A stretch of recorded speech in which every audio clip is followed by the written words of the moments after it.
அவர் மாதிரி யாராவது இருக்க முடியுமா உலகத்தில்?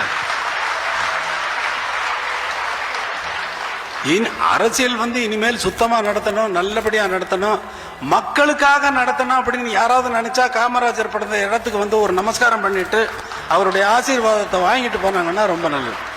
ஏன்னா அவ்வளவு ஒரு சுத்தமாக அரசை நடத்தியதும் சரி, மக்களுக்காக திட்டம் போட்டு மக்களுக்கே போன்று சேருதான். எனக்கு படிக்கிறதுல ரொம்ப ஆர்வம் ஜாஸ்தி. நான் படிக்கிற நேரத்தில் எனக்கு பணம் இல்லை, கிடையாது.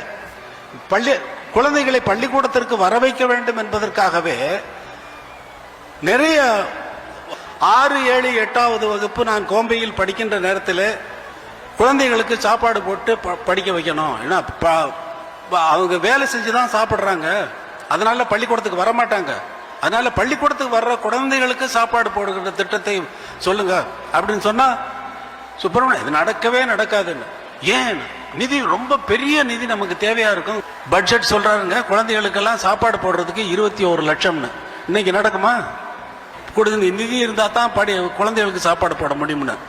அந்த இலவச உணவை நான் சாப்பிட்டு படித்து 6, 7, 8 படித்து நான் வந்திருக்கிறேன்.